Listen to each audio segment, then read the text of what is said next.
Bonjour! Comme Sophie a dit, bienvenue pour notre troisième podcast présentation live sur Facebook. Puis, oui, effectivement, on va parler de développement personnel et identitaire à travers les jeux de société. Je suis Elsa du blog Ludipsy et bienvenue à tous! Donc, peut-être pour commencer, ce qu'on va explorer, dans le fond, c'est, comme on a nommé, c'est le développement personnel. Puis souvent, le développement personnel, c'est un concept qui paraît très, très vague. Donc, on va essayer d'explorer ça un peu ensemble. Donc, je vais faire un magnifique partage de mon écran. Sophie, je partage l'écran à l'instant.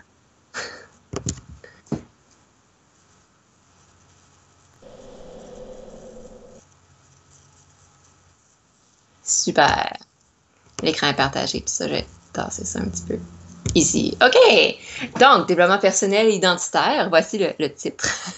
Dans le fond, pour commencer, on va présenter un aspect, on a changé un peu notre manière de structurer les choses parce que je m'emballais beaucoup dans le théorique, donc on va comme entrecouper ça de parties où on présente des jeux, puis on parle un peu plus sous forme de discussion. Mais on va quand même commencer par un peu de théorie. Quand on parle de développement personnel, je crois que c'est intéressant de vous présenter un peu ce qu'on appelle la pyramide de Maslow. Peut-être certaines personnes d'entre vous en ont entendu parler, peut-être pas. J'ai vu ça pour la première fois quand j'étais au bac en psycho du développement. Dans le domaine de l'éducation, je pense aussi, on le voit pas mal. Qu'est-ce que c'est que la pyramide de Maslow? Comme vous pouvez voir à l'écran, c'est une pyramide. Une pyramide d'échelons, disons, qui mène à éventuellement ce qu'on appelle l'accomplissement de soi. Donc, on va voir rapidement les différentes étapes, mais bien sûr, l'objectif, ce qu'on va explorer aujourd'hui, c'est vraiment plus l'accomplissement, l'actualisation de soi, le développement de soi. Tout d'abord, dans les principes de cette pyramide-là, deux principes, c'est que la satisfaction des besoins d'un niveau, disons par exemple les besoins du niveau 1, les besoins physiologiques, vont engendrer les besoins du niveau suivant. Donc, c'est vraiment sous forme d'escalade ou de désescalade. Deuxième principe, c'est qu'on ne peut pas agir sur ses motivations supérieures tant et si longtemps qu'on n'a pas répondu à ses besoins, ses motivations primaires. Donc, les deux principes reviennent à peu près au même. C'est sous forme d'escalade, puis on ne peut pas passer à l'étape supérieure tant en longtemps qu'on n'a pas une stabilité dans nos besoins de base. Donc, comme on voit dans la pyramide ici, on a nos besoins d'abord physiologiques. Les besoins physiologiques, c'est ce qu'on appelle également nos besoins fondamentaux. Fait que nos besoins qui nous permettent de survivre comme espèce humaine. Donc, manger, boire, se reproduire, dormir notamment. Et oui, dormir nous permet de survivre. Donc, une fois qu'on a répondu à ces besoins-là de base, besoins fondamentaux, on est capable de passer à l'étape supérieure, qui est les besoins de sécurité. Besoins de sécurité, qu'est-ce que c'est? Ben, c'est notamment d'avoir une sécurité, un abri, un endroit où on peut dormir, par exemple. Une sécurité financière, une sécurité physique, dans le sens qu'on sent que physiquement, on est capable de se protéger. Mais ça peut être aussi une sécurité affective, donc des parents sécurisants puis affectueux, une sécurité psychologique ou une sécurité morale. Donc, sécurité morale, ça peut être de croire en le bien-être de l'humanité, par exemple. Que les gens sont fondamentalement bons, ça nous sécurise de marcher seul dans la rue le soir, par exemple. Une fois qu'on a nos besoins fondamentaux d'établis, de satisfaits, nos besoins de sécurité de satisfaits, on passe à la troisième étape, qui est les besoins d'appartenance. Appartenance, autant au niveau de l'amitié, donc appartenance sociale, créer un groupe social, être entouré de gens qui nous ressemblent, mais autant dans les relations de couple, par exemple, autant que aussi dans les groupes plus communautaires. Donc vraiment, les communautés LGBTQ+, les communautés de gamers, de jeux de société. Donc, il y a vraiment comme un sentiment d'appartenance qui se crée à travers ce processus. Donc, on ne peut créer un sentiment d'appartenance tant qu'on ne se sent pas en sécurité dans notre vie, puis tant qu'on n'a pas nos besoins fondamentaux de combler. Inversement, on escalade comme ça quand nos besoins sont répondus. Par la suite, quatrième étape, le besoin d'estime. L'estime, c'est on repart de l'extérieur pour vraiment se recentrer vers l'intérieur. Donc, souvent, je dirais la majorité des gens, de ce que j'observe peut-être plus au niveau clinique, ont un peu plus de difficulté dans ces deux étapes-là. C'est là que c'est plus difficile à passer au travers pour arriver à la cinquième étape. Parce que le besoin d'appartenance, c'est vraiment au niveau social, tandis que le besoin d'estime, c'est au niveau identitaire, individuel. Donc, le besoin d'être pris en considération par les autres. Le besoin de reconnaissance d'autrui. Donc, ça part des autres vers soi. De se sentir gratifié, de se sentir valorisé, que ce soit au travail, dans nos relations sociales, interpersonnelles. Mais c'est aussi d'être capable de se respecter soi-même, d'écouter ses limites, d'être capable... on va tasser ça un peu, d'écouter ses limites, d'être capable de respecter ses forces et ses difficultés. Et c'est d'être aussi capable de développer une confiance en soi. Donc, je vous ai montré les 4 premières étapes. Besoin physiologique, sécurité, besoin d'appartenance et besoin d'estime de soi et d'estime ressentie par les autres. Volontairement, on ne va pas passer tout de suite à la 5e étape, qui est le besoin de s'accomplir, parce qu'on va essayer, avec Sophie, justement, de parler un peu plus des différentes phases de développement. Puis notamment, on va parler un peu avec vous, puis si vous voulez nous écrire des commentaires puis participer à la discussion, ça serait super. On va essayer de parler un peu de comment nous, on est passé à travers ces différentes phases-là, notamment dans le contexte des jeux de société. Donc, on va quitter le partage d'écran.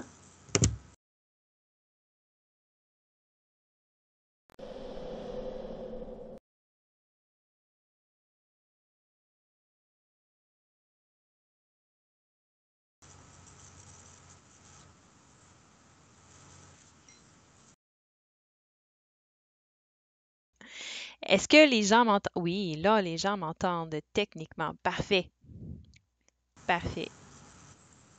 Et là, de ton côté, Elsa, tu peux parler. Est-ce que vous m'entendez? Donc, s'il y a quelque chose avec le son, dites-nous-le en commentaire. Comme ça, on va pouvoir corriger le tout. Super. Parfait. Merci d'aviser. OK. Donc, Sophie, est-ce que tu veux que je commence ou tu commences? Je pense que tu avais un beau partage à nous faire sur ton expérience avec les jeux de société. Oui, ben, je peux commencer. Dans le fond, par rapport à la pyramide, je trouvais ça intéressant de voir ça avec Elsa parce que justement, elle parlait là, de comment est-ce que les jeux de société peuvent nous aider à nous développer partout à ce niveau-là. Donc, dans le fond, ce que je lui partageais, c'est qu'en rentrant dans les jeux de société, c'est là que vraiment j'ai vraiment compris un peu le sentiment d'appartenance que je voyais pas beaucoup au début parce que j'ai commencé à jouer avec mon copain, des amis, tout ça. Donc, c'était juste une activité qu'on faisait comme ça. Puis au fur et à mesure, j'ai commencé à aller dans les cafés ludiques, j'ai commencé à rencontrer des gens, commencé à vraiment fréquenter plein de personnes pour jouer à des jeux de société. Puis vraiment, là, j'ai développé un sentiment d'appartenance. À travers tout ça, ben, j'ai vraiment pu passer là, par toutes les échelles pour me rendre justement à l'accomplissement de moi. Et justement, au fil des années puis de l'expérience de vouloir développer une chaîne. Donc, Mixdeal s'est développé en 2018 pour une première fois.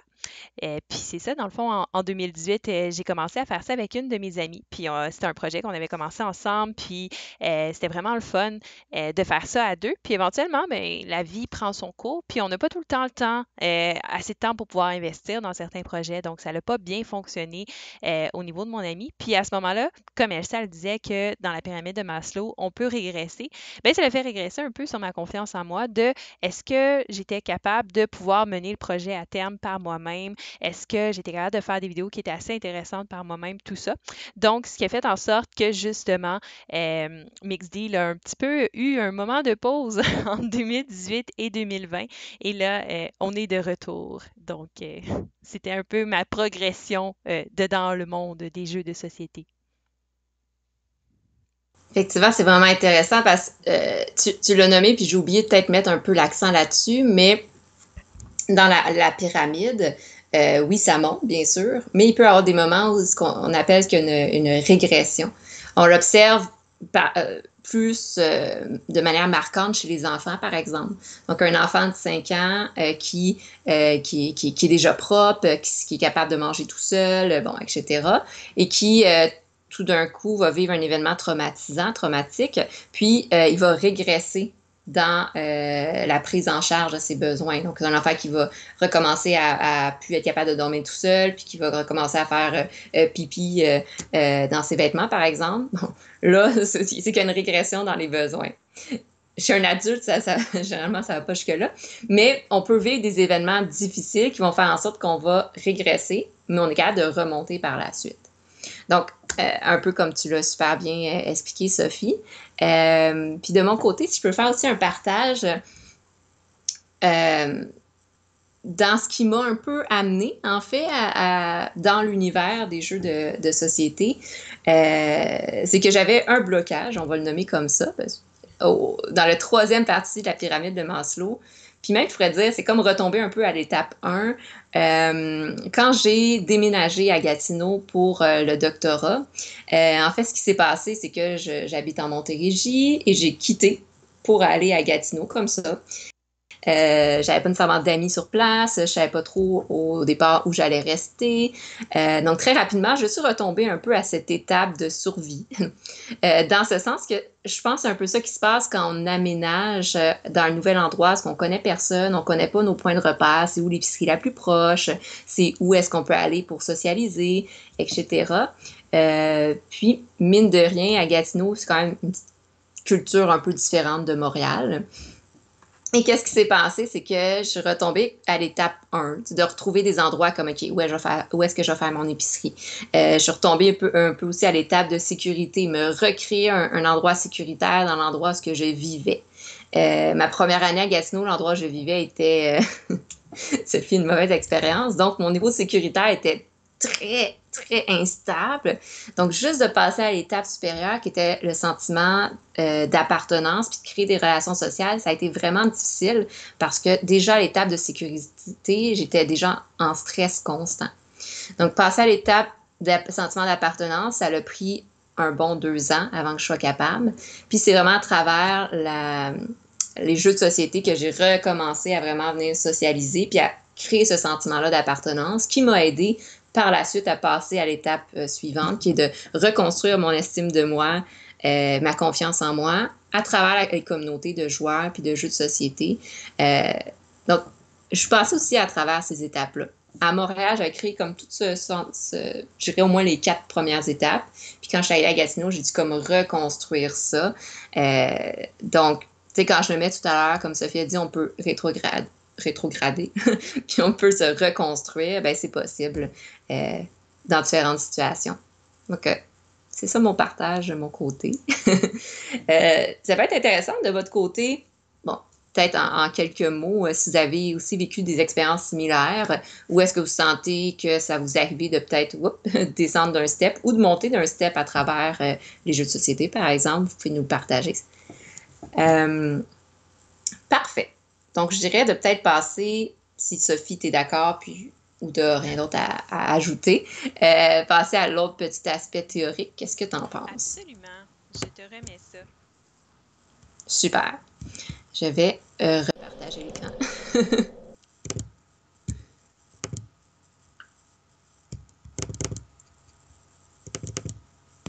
Tu me le dis quand c'est good. Oui.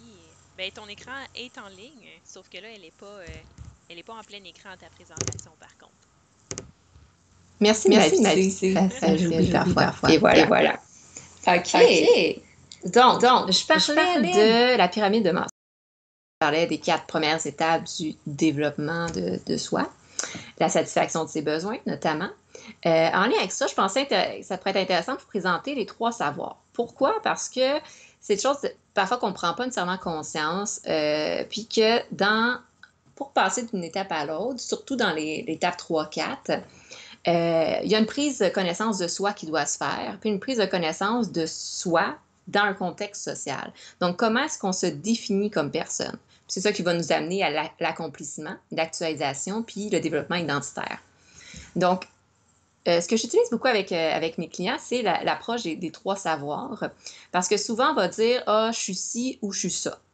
mais c'est beaucoup plus complexe que seulement une vision dichotomique des choses, blanc ou noir. On veut être vraiment dans la multitude de couleurs entre le blanc et le noir. Et ces couleurs-là, ben, c'est le savoir, le savoir-faire et le savoir-être.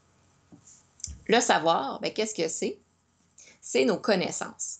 Les connaissances qu'on a acquises par par l'expérience, donc les connaissances plus théoriques, ce qu'on apprend à l'école, ce qu'on apprend de manière autodidacte, ce qu'on apprend dans les livres, dans les présentations live sur Facebook. Et le savoir, c'est aussi nos connaissances par expérience. Par exemple, j'ai expérimenté que si je mets ma main sur le feu du four, c'est chaud. Donc, je sais que feu, le foyer, le four, égale danger, égale brûlure. Bon, c'est une connaissance par expérience. Ou, par exemple, d'apprendre par l'essai-erreur. Et voilà. Donc, le savoir, c'est quand on peut dire « je connais ». Je connais les mathématiques. Je connais le fonctionnement du cerveau. Je connais comment faire de la limonade. Et voilà. Deuxième étape, en fait, deuxième savoir, le savoir-faire. Le savoir-faire, c'est vraiment ce qu'on appelle nos compétences pratiques, manuelles, techniques. Donc, on commence par expérimenter des choses. Après ça, on développe une maîtrise technique d'un domaine ou d'une activité. Et après ça, dans le fond, ce qu'on veut faire, c'est intégrer notre savoir pour le mettre en pratique dans le savoir-faire. Donc, c'est un mélange. Il faut un peu de savoir, généralement, pour faire du savoir-faire. Donc, par exemple, apprendre à jouer au soccer. On peut observer quelqu'un qui joue au soccer, puis après ça, le reproduire. Ou on peut commencer avec un ballon, un peu comme un enfant. T'sais, il expérimente des choses, c'est tout croche, il continue, jusqu'à temps qu'il développe une maîtrise de cette technique-là. Dans le savoir-faire, ça peut être, je suis capable de cuisiner un curry. Je suis capable de construire une mangeoire à oiseaux. Puis d'autres trucs peut-être un peu plus pertinents, par exemple. Donc, c'est quand on peut dire « je sais », c'est pas « je sais », c'est « je suis capable de faire quelque chose » ou « je sais faire quelque chose ». Donc, il manque un petit mot, mais « je sais faire quelque chose ». Par la suite, le savoir-être. Le savoir-être, c'est nos habiletés personnelles et interpersonnelles. Donc, c'est ce qu'on appelle nos caractéristiques individuelles, notre attitude, notre tempérament, nos valeurs. Donc, c'est nos qualités personnelles et comportementales, mais pas dans le sens juste qualité, on exclut nos défauts et autres, mais c'est plutôt vraiment notre attitude et nos valeurs. Ça s'écrit bien comme ça. Donc, on ne le voit pas ici, parce que ça cache, mais c'est quand on va être capable de dire « je suis ».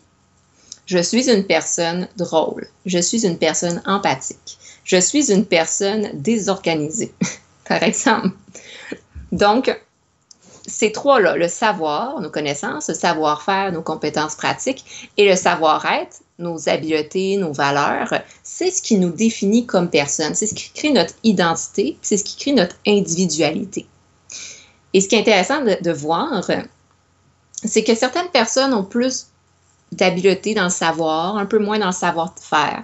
D'autres, leur grande force, c'est le savoir-être, un peu moins dans le savoir. Puis, il y en a qui sont un peu plus équilibrés dans les trois.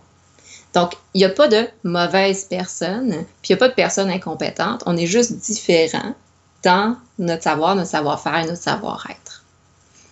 Maintenant, qu'est-ce qui est intéressant à travers ça, puis que je voulais vous présenter, c'est comment est-ce qu'on peut développer nos savoirs à travers les jeux de société.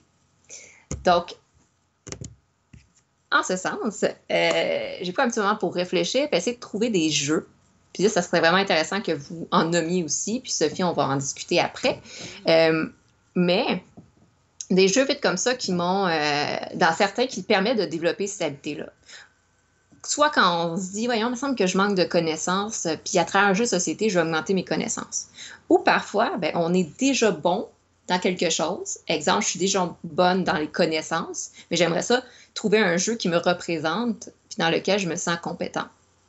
Donc, dans les jeux de savoir, parce que dernièrement, j'ai fait un podcast avec un ami, avec Jean Massu, sur les wargames. Puis, plus qu'il me parlait des wargames, plus que je me suis rendu compte que c'est des jeux au niveau des connaissances et du savoir qui sont très enrichissants. Puis un jeu qui m'a beaucoup parlé, que je n'ai pas essayé, c'est Sekigahara, qui est justement un wargame historique, plus sur l'unification du Japon, comme vous pouvez voir. Donc ici, vraiment, à travers les jeux style wargame, il y a un niveau de développement des connaissances historiques, les connaissances tactiques, qui est vraiment, qui s'acquiert au fur et à mesure du jeu. Et souvent, dans les jeux de wargame, de ce que Jean me disait, il y a un aspect, il y a un guide historique. Donc, tu peux lire et suivre l'histoire, puis en apprendre à travers le jeu. Donc, c'est un style de jeu, je pense que vraiment pour le développement du savoir, un savoir très historique, stratégique, tactique, c'est un genre de jeu qui peut être vraiment intéressant si vous voulez développer votre savoir sur les grandes guerres de ce monde. Mais pas juste les guerres, parce que le contexte de guerre nous permet aussi beaucoup d'apprendre sur l'aspect culturel, puis l'aspect aussi très humain. Dans ce sens qu'il y a toujours une raison pour une guerre, puis il y a toujours un processus. Puis quand on en apprend plus sur ce processus-là, on voit aussi comment les sociétés se sont développées, les erreurs, les mauvais coups et les bons coups. Puis ça nous permet d'en apprendre beaucoup plus aussi sur soi, puis sur ses propres valeurs. Donc je pense que c'est un style de jeu qui peut être très intéressant au niveau du savoir. Sophie, si jamais il y a des gens qui écrivent des commentaires, tu peux me le dire. Je vois rien. Pour l'instant, ça va. OK. Super. Deuxième style dans les jeux de savoir, donc de connaissances, évidemment, il y a les jeux de style éducatif.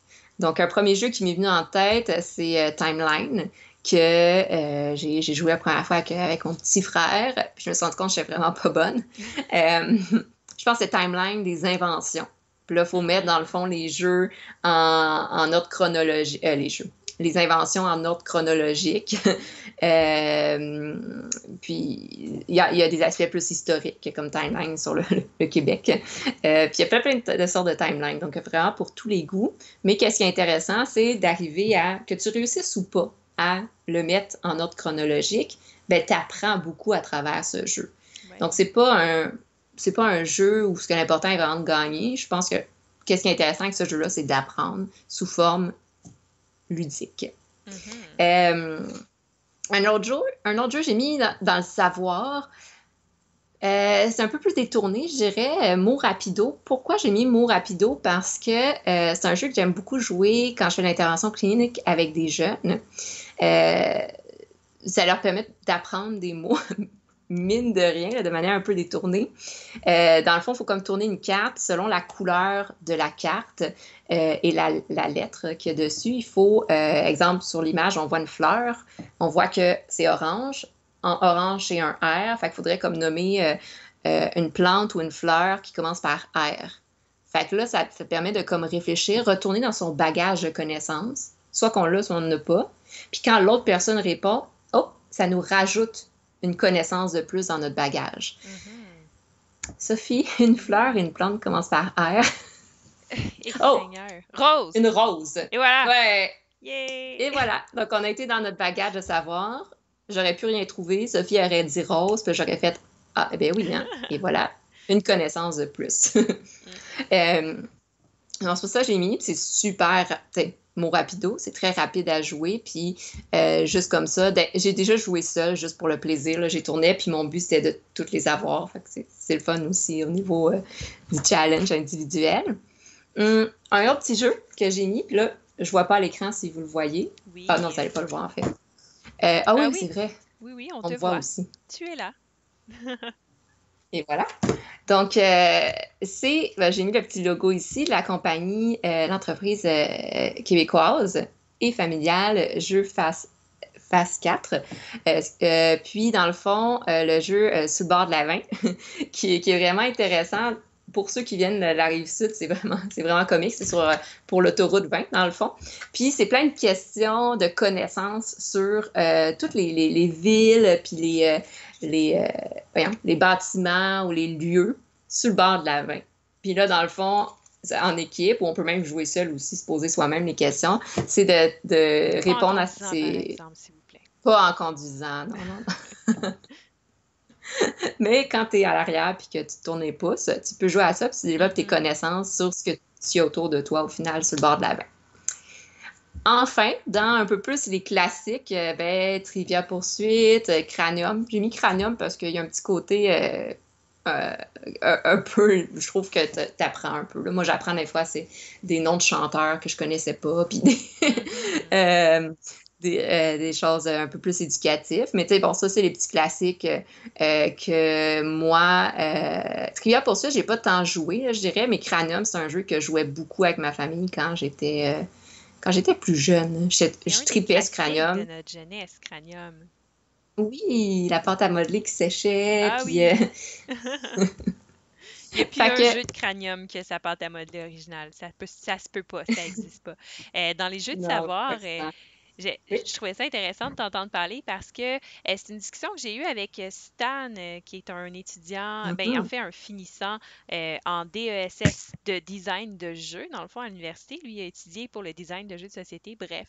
Mais il me parlait de justement euh, la création de divers jeux, dont des jeux qu'on appelle des serious games, dans le fond, des jeux qui sont faits pour faire apprendre les gens. Donc, il y en a autant au niveau des applications Ouais, ouais. mobiles que des jeux. Puis, moi, de mon côté, ben, dernièrement, j'ai fait l'acquisition de quelques jeux de ce type. Donc, entre autres, parce que moi, je travaille dans le milieu de la santé animale, donc biologie, tout ça, j'aime beaucoup ça. Donc, j'ai fait l'acquisition de Cytosis, qui est un jeu où, Mm. de placement d'ouvriers, gestion de ressources, où en fait, euh, on travaille dans une cellule, notre but étant de créer des protéines, des enzymes et tout ça. Donc, c'est vraiment super intéressant parce que c'est biologiquement correct. Donc, toutes les actions qu'on fait, c'est vraiment des actions qui se passent dans la cellule. Donc, on joue, c'est le fun. Le jeu, il est bien fait pour un placement d'ouvrier. Pour vrai, c'est vraiment intéressant. Le challenge est là pour tout le monde, même les joueurs aguerris. Mais en même temps, tu apprends des notions de biologie. Dans le même type, en Mm. fait, c'est un jeu que j'ai backé sur Kickstarter, que j'ai reçu, qui est Pathogenesis. Donc, c'est un jeu où là, c'est un deck building où on essaie de créer un virus le plus efficace possible pour détruire certains systèmes du corps. Encore une fois, c'est encore biologiquement correct sur comment est-ce que les virus sont créés, les bactéries, tout ça, comment tu peux les améliorer, comment est-ce qu'ils vont muter, tout ça. Donc, c'est vraiment intéressant. Puis dans ces styles-là, mais plus léger dans les jeux de savoir aussi, un jeu qui est vraiment intéressant et très populaire en ce moment, c'est TTMC pour tu te mets Mhm. combien. Puis dans le fond, là, on va tester ta connaissance générale, mais aussi ton jugement de ta connaissance générale, parce qu'on va te poser une question, mais on va te demander avant de te noter sur comment est-ce que tu vas être bon pour répondre à cette question-là. Mhm. Effectivement. Ça, j'avais hésité à le mettre parce que j'ai pas joué à ce jeu-là, donc je voulais pas, tu sais, comme dire, ah, c'est un jeu de savoir, puis finalement, c'est pas trop ça. Mais là, tu viens de me confirmer. C'est un jeu de savoir. C'est un jeu de savoir super. Bon, ben, merci de la complémentarité. Puis le jeu que tu parles sur l'aspect biologique, ça fait plusieurs fois, puis j'oublie à chaque fois le nom. Oui, Puis je veux le noter à chaque fois, mais tu me l'écriras, parce que ça a l'air vraiment le fun. je vais J'aimerais ça t'écrire ça. essayer de jouer. Je vais Oui, t'écrire ça. Ah, merci. puis c'est vrai, un autre jeu dans ce style-là, c'est un peu moins drôle à jouer en ce moment, mais qui est un jeu aussi qui part d'une application mobile qui a été adaptée sur jeux de société, dans le fond, jeu de table. C'est Plague Inc. Donc, vous irez voir ça sur votre téléphone. C'est une application qui est gratuite et vous allez retrouver une petite similarité avec ce qui se passe en ce moment. En fait, on essaie de créer un virus. Ben, en fait, tu as plusieurs types. Là. Tu peux créer une bactérie, un virus, un champignon, name it, là. Et dans le fond, tu essaies de le créer et de le rendre le plus efficace possible pour détruire l'humanité. Et en même temps, de ce fait, euh, éviter qu'un remède soit créé pour ce virus-là. OK, quand même, quand même. Ah ouais, c'est de confronter la peur en devenant la peur. Oui, voilà. Mais encore une fois, c'est biologiquement correct sur le fait de comment est-ce que tu fais évoluer ton virus, comment ça va attaquer les certains systèmes, tout ça. Donc, il y a des petites notions scientifiques dans tout ça. Cool. Vraiment intéressant. Fait que oui, c'est tout le genre de jeu que j'aimerais jouer. On jouera sur Tabletop Simulator. Et voilà. Euh, donc, on va continuer maintenant avec les jeux de savoir-faire. Puis là, J'ai remonté un peu dans mon enfance, là. Dans les jeux, j'ai marqué dextérité, là, mais plus comme de précision, puis ouais, dextérité, on va le nommer comme ça, là. Savoir-faire, ça peut être plein de choses. C'est pas juste je suis capable de soulever tel poids, là. On peut aller dans la dextérité, dans la rapidité, dans l'observation. Qu'est-ce qui m'a aidé à comprendre le concept de savoir-faire, c'est dans le fond, toutes les skills que tu peux cocher dans D&D. Fait que les savoir-faire, c'est à peu près ça. Es-tu capable de rider ton cheval? Es-tu capable de conduire? Es-tu capable de marcher? Es-tu capable de grimper? Bon, tout ça, c'est le savoir-faire. Ici, j'ai été de manière un peu plus simpliste. Ça. Jeu de dextérité, Mikado. Pour ceux qui sont plus jeunes, je sais pas, Mikado, c'est les petits bâtons de couleur. Donc, je sais pas est-ce qu'il y en a parmi vous qui ont déjà joué? Moi, c'est un jeu de mon enfance. Ça. Vraiment le fun. Sophie? Non, j'ai jamais joué. Je suis vieille. Ben, pas tant que Donc, ça, là. Je suis peut-être inculte, c'est peut-être ça l'affaire. donc, Mikado, dans le fond, c'est que tu prenais tous les bâtons, tu faisais juste les laisser tomber, puis tu devais, avec un autre bâton, arriver à comme tasser le bâton, puis à le prendre sans que les autres bâtons bougent. Fait que c'est vraiment un jeu de minutie, là, puis c'est vraiment comme tu tasses le bâton avec un bâton de couleur pour arriver à récupérer les bâtons, puis il y a différentes couleurs, puis il y a différents points selon les bâtons que tu récupères. Fait que c'est vraiment, vraiment le fun. Là. C'est un jeu... t'apprends, je pense que c'est bien pour les enfants parce que t'apprends vraiment la dextérité puis la précision. Puis c'est un jeu de patience aussi, puis tu peux pas jouer rapidement. Donc, très bon jeu que je vous suggère, super simple. Ça se transporte très bien, la belle petite boîte. Dans le même style que moi, je n'ai pas essayé, mais que ça avait l'air bien populaire, que j'ai la misère à prononcer, mais c'est Kerplunk. Kerplunk. De ce que j'ai compris, encore une fois, c'est d'arriver à comme tasser des bâtons de couleur sans que les billes tombent. Oui, ça, je l'ai fait, ça. Oui, mais c'est la version plus récente, je pense. Fait que je suis trop dans le classique. Et voilà. Dans les jeux de rapidité, ben, j'aurais pu mettre le jeu bataille là, avec les cartes, là, ce qu'il faut. Ou le jeu rapide, justement, avec les cartes. Mais j'étais avec un jeu de société, Magic Maze, que je trouvais que c'était vraiment intéressant. En plus d'avoir l'aspect coop, en plus d'avoir l'aspect où il n'y a pas de communication. Fait que tu dois maîtriser plein de skills en même temps. D'être capable de jouer rapidement, de collaborer sans communiquer, sans te frustrer. Puis c'est ça. Fait que c'est un très, très bon jeu. Je trouve ça très plaisant en groupe. Puis dans les jeux au savoir-faire au niveau de l'observation, je trouvais qu'Unlock se mettait bien ici. Mm-hmm. Pourquoi? Parce que ben, c'est un savoir-faire d'être capable d'observer aussi. C'est comme c'est un savoir-faire d'être dans l'écoute. L'observation, la déduction, l'analyse. Unlock, je trouvais, c'est un jeu que j'adore, là, c'est pour ça notamment. Mais à travers Unlock, au niveau des habiletés d'observation, qu'est-ce qui est intéressant, c'est qu'il y a une belle courbe d'apprentissage. Parce qu'au départ, tu regardes, tu vois rien, puis là, oh, tu te rends compte qu'il peut y avoir des chiffres dans les couleurs. Ah, fait que là, tu regardes toutes les autres couleurs des cartes, puis là, tu découvres des nouvelles choses. Ou, ah, OK, ça se peut qu'il y ait des indices de cachés à l'envers, cachés dans les personnages. Ah, fait que là, tu commences à regarder ça, puis à repérer ça ailleurs, puis il y a comme, tu finis par apprendre, puis plus que tu joues, plus que tu développes une expertise, donc un savoir-faire. Donc, je trouvais que c'était vraiment un jeu intéressant dans le savoir-faire. Est-ce que j'ai une autre diapo? Non, OK. Donc, de ton côté, savoir-faire, est-ce qu'il y a des choses qui sont ressorties? De mon côté, c'est une bonne question. Savoir-faire, ben, les jeux que tu as nommés, c'est vraiment des super bons jeux. J'ai un jeu à la maison, je ne sais pas comment ça s'appelle, par exemple, peut-être dans les commentaires s'il y avait déjà joué. C'est un jeu avec, c'est sur une bascule en fait, puis là on veut rajouter des cubes. Chacun notre tour, il faut qu'on en rajoute. Le but, c'est d'éviter de faire Oui. basculer la bascule pour... c'est super le fun. On joue à ça avec les enfants ou même les adultes là, quand tu as du temps à perdre. Là.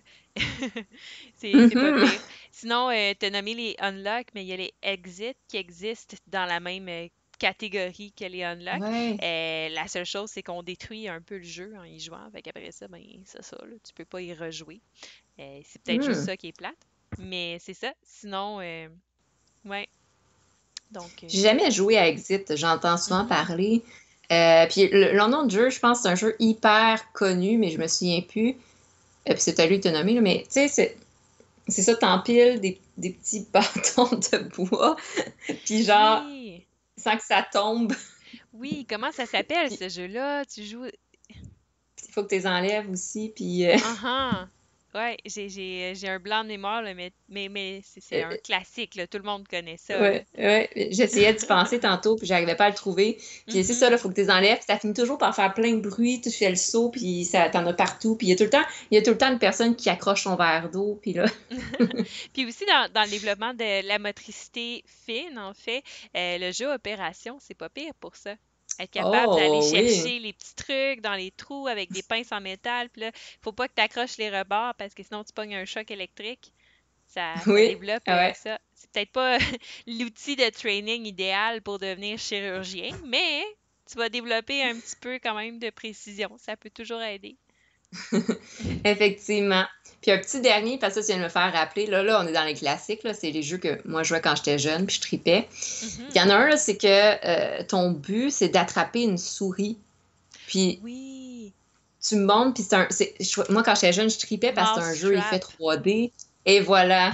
Ah, je tripais là-dessus quand j'étais jeune. Puis là, de voir la petite bille qui roule, puis que, oups, qui tombe, puis que là, elle fait tomber tel truc. Puis là, elle passe un petit saut, puis là, oups, elle tombe. Mhm. Puis C'est la section donc, nostalgie de la podcast.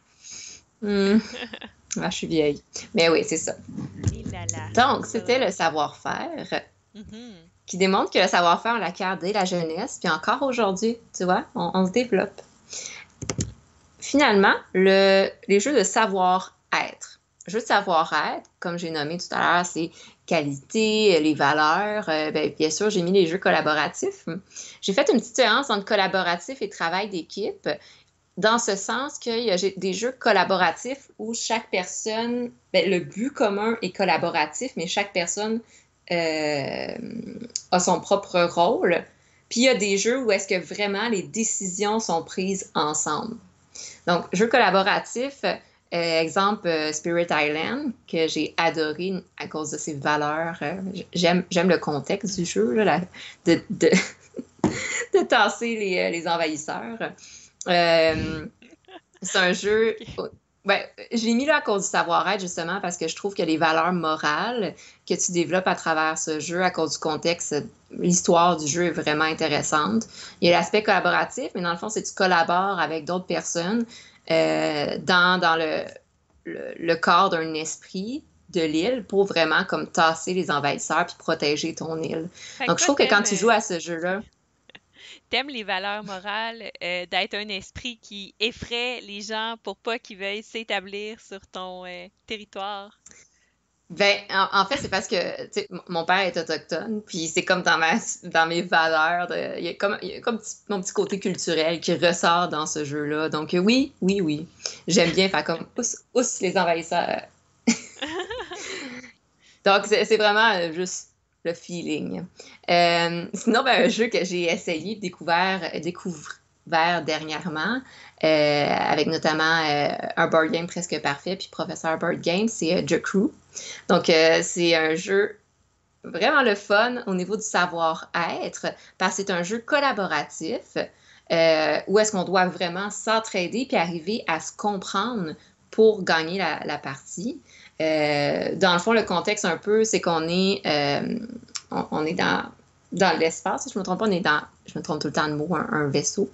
Puis on doit, ouais, le contexte historique est un peu étrange. C'est un jeu spatial. Puis dans le fond, qu'est-ce qu'on doit faire? C'est que chaque personne a des cartes dans ses mains, puis on doit arriver à comme gagner certaines cartes à certains moments, puis il y a différents niveaux de difficulté.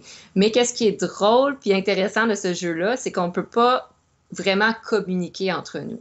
Donc, on doit faire gagner certaines personnes dans le jeu, mais on peut juste communiquer une information par tour. Puis l'information est très limitée. On peut dire, par exemple, est-ce que ma carte, c'est ma carte la plus haute, ma carte la plus basse, ou est-ce que c'est ma seule carte, exemple, de la couleur verte? Fait qu'on peut rien dire d'autre comme information. Donc là, on doit dire de quoi? Une information qui est très limitée, mais les autres personnes ont besoin de comprendre pour faire gagner l'équipe. Euh, Pourquoi je trouve que c'est un jeu qui est intéressant au niveau du savoir-être, c'est qu'à force de jouer, il y a comme une forme de communication non verbale qui s'établit à travers les joueurs les petits signes du regard. Puis il y a aussi une très grande connaissance de l'autre, puis une empathie qui se développe. D'arriver à dire, OK, telle personne joue de telle manière, on apprend à connaître les autres joueurs. Puis je sais que si cette personne-là dit telle chose, c'est pour signifier telle chose. Donc, il y a vraiment comme une complicité qui se crée. Puis à travers ça, les valeurs humaines et sociales sont vraiment intéressantes. C'est un très bon jeu social, mais vraiment au niveau des développements des habiletés interpersonnelles. Je vous invite à l'essayer. Sinon, Harry Potter Hogwarts Battle, j'ai oublié un S, donc Hogwarts Battle. Jeu collaboratif, savoir-être, pourquoi? Parce que chaque personne a un peu son personnage avec ses propres capacités. Puis ce que j'ai trouvé intéressant de ce jeu-là, c'est que je me suis rendu compte qu'il y a différents personnages, que quand ils sont ensemble, vraiment, ils peuvent super bien collaborer ensemble, qu'il y a un très beau travail d'équipe qui se crée, mais il y a surtout une belle complicité. Puis parfois, tu vas même jouer ton jeu, pas pour toi, mais tu vas jouer ton jeu pour permettre à l'autre joueur de devenir plus fort puis de pouvoir lui-même jouer son jeu. Donc, tout ce qui est au niveau, encore une fois, de l'empathie, tout ce qui est au niveau du travail d'équipe, tout ce qui est au niveau du stratégie, mais de groupe, des belles habiletés au niveau du savoir-être. Dans les jeux de travail d'équipe, ici, travail d'équipe, comme j'ai dit, exemple Chronicle of Crime, les joueurs n'ont pas des personnages. Tu sais, c'est pas, je joue pas le monstre, le spirit numéro 1 puis le spirit numéro 2. C'est toi-même, dans le fond. Puis ton but, c'est avec l'autre personne de résoudre ici, exemple Chronicle of Crime, de résoudre l'énigme. Fait que t'es toi-même, mais tu dois collaborer avec tes propres connaissances, tes propres savoir-faire, tes propres savoir-être pour résoudre l'énigme. Donc ici, t'as pas d'habileté spéciale, t'as pas de magie, t'as pas de pouvoir, c'est juste toi-même dans tes propres forces et difficultés qui doivent travailler en équipe avec une ou plusieurs personnes pour résoudre un crime. Puis dans Détective, c'est la même chose. J'y ai joué justement avec Sophie, puis c'est vraiment nous-mêmes. On n'a pas de pouvoirs spéciaux ou rien. C'est nous, dans notre simple humanité, qu'on doit sortir nos compétences puis nos habiletés pour arriver à résoudre différentes énigmes. Vraiment intéressant et difficile. Oui, effectivement, on n'était peut-être pas les meilleurs à ce jeu-là. Non, malheureusement, mais c'était le fun. On essayait fort. Puis, on essayait fort. Un A+ pour l'effort. Et voilà. Et enfin, jeu de prise de décision. Je sais pas pourquoi j'ai mis cette... J'aurais pu toutes mettre ça ensemble dans la même catégorie. Je les ai un petit peu séparés. Puis j'ai mis la photo de BattleCon. Pourquoi j'ai mis la photo de BattleCon? Dans savoir-être, comment bien écraser ton adversaire? Pourquoi j'ai mis BattleCon? C'est parce que à travers ce jeu-là, je me suis rendu compte que vu que c'est un jeu de combat, on pourrait dire comme il n'y a aucun savoir-être, ton but c'est juste de détruire l'autre. Non, au contraire, dans ce jeu-là de combat, puis pour les gamers qui jouent aux jeux vidéo de combat, vous pourrez peut-être comprendre aussi, dans un jeu de combat, il faut que tu analyses ton adversaire, puis il faut tellement que tu l'analyses, que tu en viens à très bien le comprendre, puis à développer une bonne compréhension, une bonne empathie, puis une compréhension stratégique, mais aussi tu développes une certaine complicité avec ton adversaire, ce qui fait en sorte que tu fais un très grand développement au niveau de ton savoir-être. C'est un jeu, mine de rien, très riche au niveau de la connaissance de l'autre et la connaissance de soi. Parce que à travers ce jeu-là, c'est du un contre un. Donc, tu te concentres sur toi-même, sur l'autre, puis il y a une belle alchimie qui finit par se créer avec les gens contre qui tu te bats. Donc, je pense que c'est juste ça pour le savoir-être, oui. Fait que Sophie, je vais te laisser la parole. Oui. Donc, en fait, pour les jeux savoir-être, ben écoute, t'es pas mal nommé. Les jeux coopératifs, ça en fait partie parce que justement, c'est là que tu vas vraiment devoir aller travailler cette fibre-là de savoir-être, justement de comment est-ce que tu es capable de travailler en équipe avec les autres, collaborer, exploiter les forces et les faiblesses de tout le monde, inclure tout le monde, s'assurer que chacun prend part aux décisions, qu'il n'y a pas juste une personne qui le fait, qu'il n'y a pas une personne qui s'efface puis qui laisse tout tout le monde décider. Donc, c'est vraiment un super jeu pour un super type de jeu pour tous ces types-là. Donc, c'est pour ça que vraiment la plupart des jeux qu'Elsa a nommés sont collaboratifs. D'ailleurs, j'en profite pour plugger que vendredi prochain, ma podcast sera un top 5 des jeux, de nos jeux préférés coop. Et j'ai invité Elsa de Ludipsy et David Couteau, professeur Board Game, à se joindre à moi pour faire ce top 5-là. Donc, c'est tout. Petite Ça va être phase de extrêmement pub. intéressant. Effectivement. OK. Donc, oui. Donc, c'est ça. Pour les jeux de plus de 6, savoir-être. Donc, encore une fois, si vous en avez au niveau du savoir, savoir-être ou savoir-faire qui vous viennent en tête, n'hésitez pas à écrire, puis on va voir comment là, en discuter et les rajouter sur notre liste. Prochainement. Donc, si on passe à l'étape suivante, je nommais que l'étape numéro 5, c'est l'accomplissement de soi. L'accomplissement de soi, c'est quand on arrive à surmonter nos besoins fondamentaux. On est en sécurité, on a un chez-soi confortable. On a un groupe d'appartenance, on joue dans une communauté de jeux de société, on est heureux. On développe une bonne estime de soi, j'ai confiance dans mes habiletés, j'ai confiance en moi, j'ai confiance en les autres. Bang, on est rendu à l'accomplissement de soi. L'accomplissement de soi, c'est au-delà de ça. C'est comment se servir de tout ce qu'on a acquis, donc de se servir de nos forces, de nos habiletés, nos compétences, notre savoir, pour, dans le fond, créer quelque chose, réaliser des choses, mettre en valeur son potentiel dans tous les domaines de sa vie. Tous les domaines, ça veut dire, c'est pas juste au niveau professionnel. On entend souvent parler de ça, mon accomplissement professionnel, mais ça peut être dans des choses comme dans les jeux de société, dans le sport, dans nos relations sociales. Donc, l'accomplissement de soi peut se faire dans plein de domaines de vie. Je mets ici des exemples. C'est le besoin d'étudier, d'en apprendre plus, développer ses connaissances, ses compétences pratiques, créer, inventer, faire des nouvelles choses, etc. Donc, j'ai mis en caractère gras parce que je trouvais que ça définissait bien, mais c'est le sentiment qu'une personne a de faire quelque chose de sa vie. Donc, un bon exemple, une bonne situation où on peut dire qu'on n'est pas encore dans l'accomplissement, c'est quand on cherche un sens à sa vie, puis qu'on se dit, il me semble que j'ai comme pas de but en ce moment. Puis, de se créer des buts, de se fixer des objectifs, puis quand on a les compétences, les connaissances, les habiletés pour les atteindre, ces objectifs-là, donc quand c'est des objectifs réalistes pour nous, puis qu'on arrive à cheminer vers ça. Donc, c'est pas nécessairement quand on est rendu qu'on a fini notre résultat, mais c'est quand on chemine vers un objectif qu'on est dans l'accomplissement de soi. L'important ici, c'est le processus d'auto-actualisation, d'actualisation, qui nous mène vers un but. Puis je mets l'accent là-dessus parce que s'accomplir, c'est pas réussir. S'accomplir, c'est vraiment le chemin, donc le pas qu'on fait vers ce qui est important pour nous, puis vers ce qu'on aime faire, qui nous apporte du bien-être. Donc, l'accomplissement de soi, c'est un peu ce qu'on veut tous atteindre. Puis parfois, on l'atteint au niveau professionnel, mais on ne l'a pas atteint au niveau interpersonnel. Parfois, on l'atteint au niveau social de couple. Puis parfois, on ne l'a pas atteint au niveau de nos études, par exemple. Mais ce qu'on vise, c'est quand même à essayer d'avoir un équilibre de vie le plus possible, puis de l'atteindre dans le plus de sphères possible. Donc, en lien avec l'accomplissement de soi, excusez-moi, et le contexte un peu plus des jeux de société, je trouve intéressant de présenter ce qu'on appelle ici l'identité du joueur.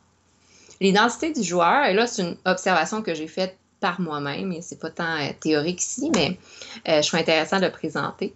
C'est que, ça part un peu de mes expériences personnelles, c'est que en tant que joueur, on passe aussi à travers ces différentes phases de la pyramide de Maslow. Peut-être qu'on n'est pas dans les phases des besoins fondamentaux. On ne va pas s'empêcher de manger pour jouer, idéalement. Mais disons qu'une fois qu'on atteint l'étape 1, 2, puis qu'on arrive à l'étape 3, donc le sentiment d'appartenance, on rejoint par exemple un groupe. Puis en fait, on va même remonter avant ça. L'étape 1, la base, c'est ce que tout le monde devrait avoir. L'étape 2, la sécurité, ben, ça demande de la nouveauté. Ça demande de sortir de sa zone de confort. Donc, une fois qu'on est en sécurité, comme je nommais un peu tout à l'heure de mon côté, une fois que je suis arrivée à Gatineau, puis que j'avais un toit, il n'était pas terrible, mais j'avais un toit. Et là, ça m'a permis de sortir de ma zone de confort, de sécurité, une fois que j'ai senti cette sécurité-là, pour créer un sentiment d'appartenance. Créer un sentiment d'appartenance, qu'est-ce que ça m'a demandé? Bien, ça m'a demandé de faire une prise de connaissance. J'ai nommé ici du jeu, mais c'est une prise de connaissance des communautés, de où est-ce que je vais jouer, dans quel café je m'en vais. Puis après ça, on prend une connaissance du jeu. Donc, j'évoque mon savoir par rapport au jeu, aux communautés de joueurs. Après ça, j'expérimente des jeux. Je les essaye. À force d'expérimenter des jeux, ben, je développe une maîtrise de certains jeux. C'est ce qu'on appelle le savoir-faire. Je développe cette maîtrise-là. À travers le développement de ma maîtrise des jeux, une fois que j'ai compris comment jouer, ben, je suis capable de juste mettre l'aspect théorique de côté, puis là, passer une étape supérieure qui commençait à faire de l'introspection. Ça veut dire à me remettre en question puis à me questionner. OK, je connais comment jouer à ce jeu-là, mais est-ce que j'aime ça, ce jeu-là? Est-ce que c'est un jeu qui vient me chercher? Est-ce que c'est un jeu dans lequel je me vois continuer à jouer? Finalement, ben, j'aime pas tant les jeux de cartes, je vais aller plus vers les jeux de dés. Ou finalement, ben, j'aime pas tant les jeux coop, je suis rendue à vouloir un jeu compétitif. Donc, cette étape-là, introspection, intégration personnelle, les valeurs par rapport au jeu, c'est ce qu'on appelle le savoir-être. Et après, on est dans la répétition des comportements orientés vers ce qui est et ce qui est important pour soi, ce qui est l'actualisation. Donc, on développe le sentiment d'appartenance à travers le jeu, connaissance du jeu, maîtrise du jeu, introspection. Oh, là, on est rendu dans l'étape de l'estime de soi.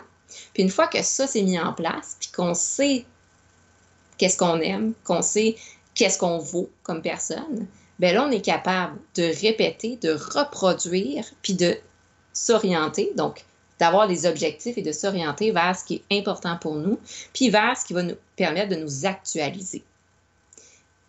Et ça ne veut pas dire que tout le monde est rendu à cette étape-là, mais c'est l'identité du joueur dans le contexte de jeu va être en lien avec le savoir, le savoir-faire, le savoir-être, la pyramide de Maslow, les différentes étapes. Puis, on va prendre un petit moment, Sophie et moi, pour discuter avec vous de comment on a intégré un peu ce concept-là, puis comment ça se représente de notre côté. Sophie, est-ce que tu veux commencer? Oui, je peux commencer.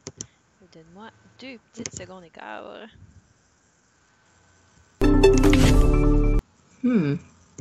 Donc, et voilà.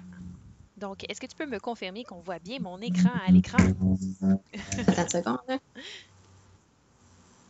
qu'une fois que je suis plein écran, une fois que je suis plein écran, malheureusement, je ne le vois plus. Elle a disparu. Mm-hmm. Attends un instant. Non. Oh. OK. Ça sera pas bien long, je vais régler. Ah, attends, oui, non, excuse. je le vois bien. Oui, ton PowerPoint. Oui, tu as ton PowerPoint, je suis désolée. Il est là.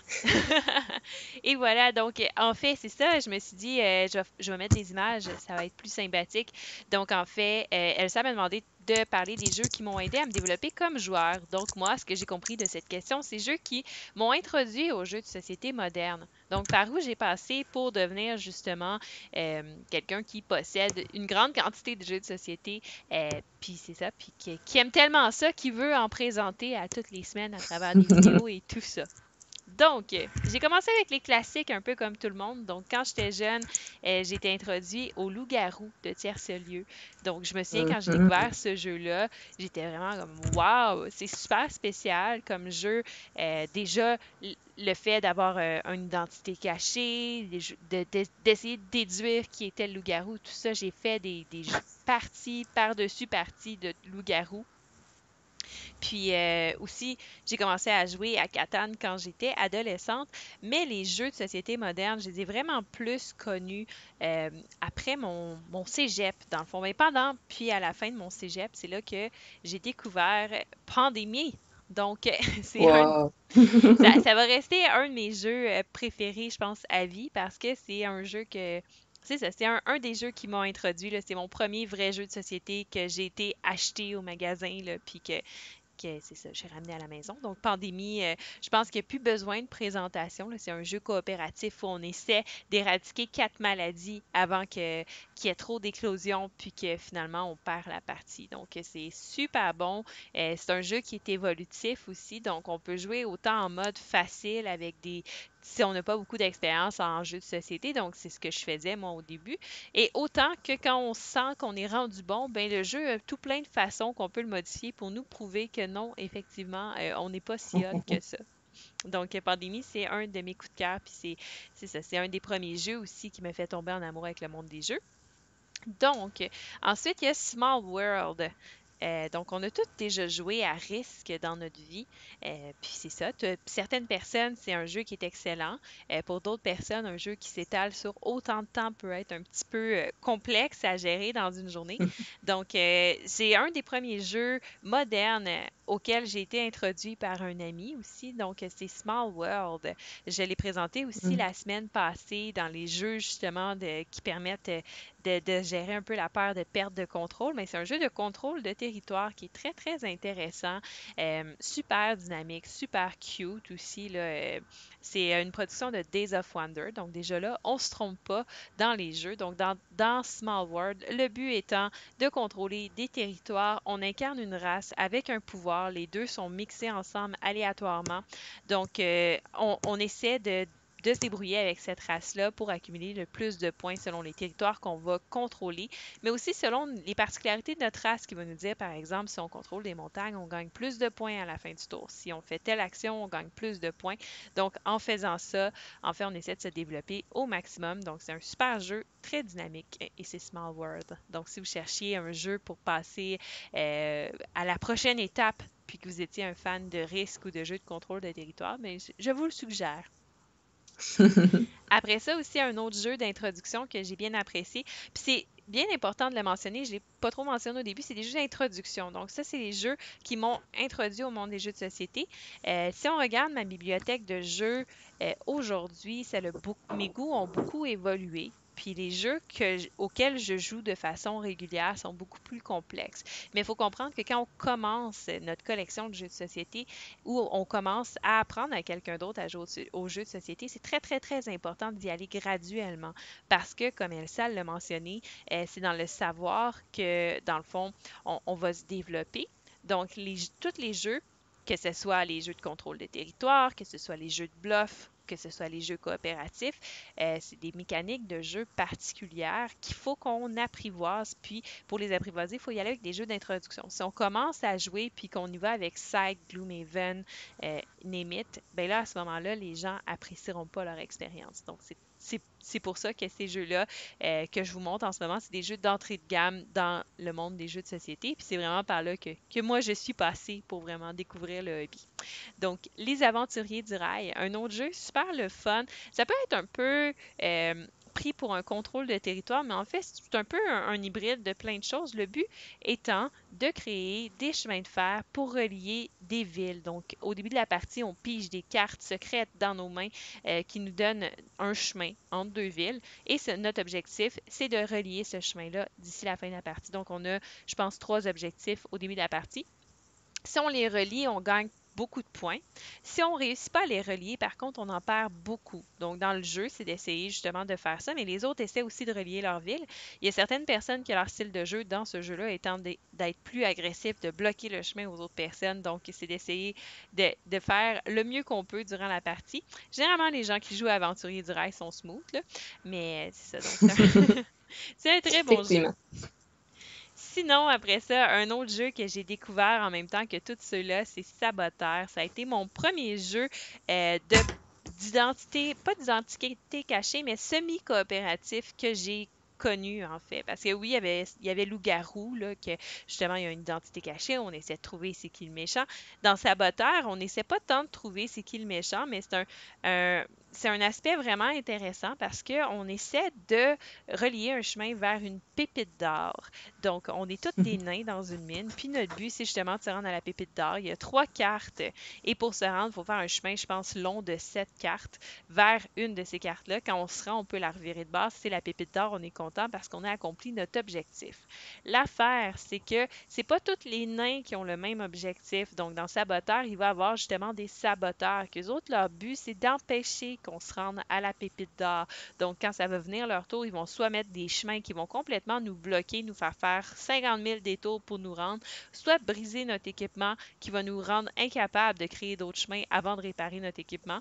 Donc, c'est un jeu où, justement, c'est super intéressant. Ça t'aide à développer justement ce côté-là un peu plus stratégique, surtout quand tu es le saboteur, parce que là, tu t'apprends justement que si en début de partie, tu commences déjà à saboter la partie, les gens savent que tu es le saboteur, puis tu n'auras plus de chance de nuire vers la fin de la partie parce que tout le monde va t'en empêcher. Donc, tu développes tes stratégies, tout ça. Donc, ça a été un bon jeu d'introduction à cet univers-là. C'est encore un jeu que j'aime bien sortir là, en filler, dans une soirée, là, quand on file plus relax que jouer à Twilight Imperium, mettons. Parce qu'il faut que je le mentionne à Quand chaque même. podcast. Donc, le prochain jeu, c'est Dead of Winter. Donc, j'ai fait l'acquisition de lui en même temps que Pandémie et Saboteur. Ça a vraiment été les 3 premiers jeux que je me suis achetés. J'ai dit, let's go for it. Le vendeur m'a dit, c'est un jeu qui ressemble à Walking Dead. C'est super bon. Dans ce temps-là, j'écoutais la série de façon religieuse. Je me suis dit, si ça ressemble à Walking Dead version jeu de société, ça peut pas être mauvais. Et ça a vraiment été là que j'ai découvert le défi des livres de règles qui font plus de 20 pages et qui ont beaucoup, beaucoup d'instructions. Donc, c'est ça, je me suis attaquée au jeu parce que moi, quand j'ai quelque chose de neuf, je veux l'essayer. Fait que j'ai eu Dead of Winter, j'ai ouvert la boîte, dépunché tout le kit. Dans ce temps-là, je savais pas trop que les vidéos règles existaient non plus. Donc, j'avais moi, mon livre de règles, je me suis attaquée à ça et j'ai réussi à comprendre le jeu après plusieurs moments à essayer de démystifier tout ce qu'ils voulaient dire dans leur livre de règles et à pouvoir T'as y jouer. survécu. J'ai survécu. Ça a vraiment été ma première expérience. Maintenant, les livres de règles de jeux auxquels je m'intéresse en ce moment sont 10 fois pires que celui-là, mais pour l'instant, dans ce temps-là, je me trouvais pas pire, là. C'était une bonne bouchée, là. Mettons que c'est pas un jeu d'introduction. C'est pas un jeu que je recommanderais pour commencer à jouer, mais si vous êtes motivé, écoutez, je l'ai fait, vous pouvez le faire vous autres aussi. Donc, Death of Winter, c'est un jeu, encore une fois, semi-coopératif. Donc là, j'avais compris un peu plus le principe avec Saboteur parce qu'on s'entend que j'ai joué à Saboteur en premier. Le livre de règles doit faire 2 pages et demie. Fait que j'ai choisi mes batailles pour commencer. Puis c'est ça. Donc, il y a encore une fois un peu cette impression-là de semi-coop, mais beaucoup plus développée que dans Saboteur. Donc, dans Dead of Winter, on incarne une colonie de survivants qui essaient justement de survivre à plusieurs événements qui vont arriver. Par exemple, manque de gaz pour le chauffage. Le jeu se passe en plein hiver. Donc là, on essaie de Mhm. réchauffer notre colonie, tout ça. Plusieurs choses comme ça qui vont arriver au manque de nourriture, un classique.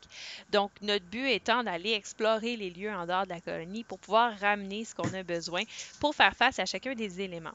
Donc, tout ça en essayant de rester en vie, en essayant de ne pas se faire envahir par les zombies, puis en essayant que la colonie au complet garde un bon moral, parce que si le moral est bas, on va perdre la partie. Donc là, ce qui est très drôle, c'est qu'à la fin du tour, quand on a fini de tout faire nos actions, faire nos choses, aller récupérer du matériel, ben c'est secret. Fait que les autres ne savent pas qu'est-ce qu'on a récupéré. Et là, au début de la partie, on a l'objectif, c'est sûr, de la colonie. Fait qu'on a décidé, c'est cet objectif-là qu'on va faire. Donc, on s'oriente vers là pendant toute la partie. Par contre, on a aussi notre objectif personnel à nous qu'on a pigé, qui est secret et qui peut aller totalement à l'encontre de ce que les autres veulent, mais c'est notre objectif et ça outrepasse, dans le fond, l'objectif de la colonie. Donc, si moi, par exemple, mon but, c'est d'amasser le plus de gaz possible, ça se peut que je n'ai pas envie de donner celui que j'ai pour aider à faire face à la crise. Donc là, tu arrives à la fin du tour où tout le monde décide de pitcher in, puis d'aller justement donner des cartes. Par exemple, si c'est le gaz que tu as besoin, d'aller donner des cartes de gaz pour dire, bon, on en a besoin de 10, par exemple, moi j'en ai 3, tiens, j'en donne. Puis on fait tout ça face cachée. Puis là, c'est tout le temps le moment un peu intense où là, tu essaies de déduire, OK, techniquement, on a assez de cartes. Est-ce que j'en mets quand même de plus au cas où qu'il y en ait qui ment puis qui ait mis n'importe quoi? Ou est-ce que je peux y faire confiance? Là, on révèle le paquet puis on voit si on a passé l'objectif ou pas. Et on voit si on est dans la merde ou non. Bref, c'est un jeu très immersif. Donc, ça a été aussi mon introduction au jeu, plus d'immersion où vraiment tu rentres dans l'histoire. Et c'est ça, Dead of Winter. Donc ensuite, j'avais lu le livre de règles de Dead of Winter, je me sentais prête, je me suis dit, il n'y a plus rien qui est à mon épreuve. Et là, j'ai découvert Arkham Horror. Donc, j'avais aussi aimé le fait que le jeu, parce que justement, il était plus compliqué à apprendre, Dead of Winter, qui était beaucoup plus profond, parce qu'il y a beaucoup de règles, mais les règles fit tout ensemble pour vraiment amener une histoire, amener vraiment, c'est ça, un concept super plus poussé que justement Saboteur, puis j'avais été attirée par ce concept-là. Donc, quand j'ai entendu parler de Arkham Horror et qu'on me dit que c'était un jeu très compliqué, un jeu coop, puis là, je commençais à apprendre le coop plus, puis à me dire, c'est vraiment intéressant, j'aime ça. Puis, je me disais que le coop, par exemple, des fois, c'était trop facile. Peut-être que je gérais mal aussi la difficulté, par exemple, dans la pandémie. Puis là, on me disait dans Arkham Horror, c'est le genre de jeu où quand tu gagnes une partie, tu te dis, est-ce que c'est parce que j'ai vraiment gagné ou parce que j'ai fait une erreur dans les règles de jeu qui a fait en sorte que j'ai pu gagner? Donc, j'ai été intriguée et je me suis attaquée à Arkham Horror. C'est là que j'ai découvert aussi les vidéos règles. Donc, j'ai regardé des vidéos règles, des vidéos de parties, j'ai lu les règles. J'ai même essayé le jeu en solo pour être sûr que je comprenais avant de m'attaquer avec d'autres personnes à ce jeu-là. Et je suis vraiment tombée en amour avec l'univers de H.P. Lovecraft. Là, maintenant, dans ma collection, je pense que j'ai tous les jeux populaires, en fait, là, qui existent de H.P. Lovecraft. Mais bref, j'ai vraiment beaucoup aimé ce jeu. Ensuite, Mhm. ensuite, parce que je suis quelqu'un qui aime les défis et c'est ça qui va tout le temps en upgradant, fallait que je trouve quelque chose de plus compliqué que Arkham Horror. Et c'est là que j'ai découvert Mage Knight, parce que j'avais pas encore de jeu d'aventure. Donc, Ah, j'ai. ce jeu.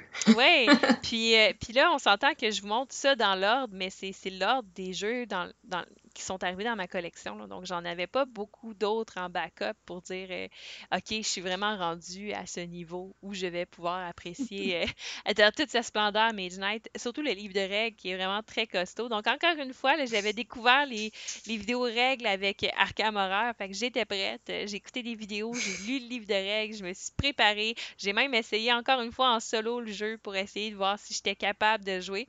C'est là que c'est ce jeu-là qui m'a introduit étrangement au deck building parce que j'en connaissais pas avant aussi. Donc c'est un drôle de jeu à choisir, j'en conviens là. Dominion aurait peut-être été un peu plus sweet pour commencer, mais bref. Puis vraiment encore une fois, j'avais été émerveillée du fait que les règles sont super complexes, mais que, encore une fois, elles sont complexes parce qu'il y a une belle profondeur dans toutes ces règles-là. Donc, j'avais trouvé ça super intéressant à apprendre, super intéressant à jouer. Puis, mis à part le fait que le jeu prenait énormément de temps, je pense que c'est ça qui nous a bloqués à un moment donné dans ce jeu-là, puis qu'on n'a plus eu envie d'aller plus loin, c'est que le jeu prenait vraiment beaucoup de temps, puis on commençait dans les jeux de société. Donc là, c'était quelque chose de dire, OK, bon, ben, on va s'asseoir pour 2, 3 heures, tu sais. Mais là, on commençait, on n'était pas très bon. Donc là, on avait ce qu'on appelle le analysis paralysis, parce qu'on essayait de faire le mieux possible. Et que là, une partie de Mage Knight qui prenait 6 heures à 2, c'était un gros investissement pour commencer. C'était pas le meilleur choix. Donc là, après ça, je me suis dit, je suis prête, je vais aller vers un niveau plus élevé de jeu parce que justement, là, je pense que. Puis j'aimais beaucoup la gestion de ressources, le placement d'ouvriers, tout ça. Là, je commençais à avoir un peu plus de jeux dans mon inventaire. Donc là, j'ai acheté Scythe parce que la boîte dans les Oh. magasins de jeux me faisait de l'œil. Je le trouvais vraiment beau puis intriguant. Le jeu, je comprenais pas trop c'était quoi. Puis à un moment donné, il y a quelqu'un qui m'a dit ouais, ouais, c'est comme un Catan, là, mais mélangé un peu avec un risque. Puis j'étais comme ah, ok, ça a de l'air étrange, essayons ça. Ça a été un.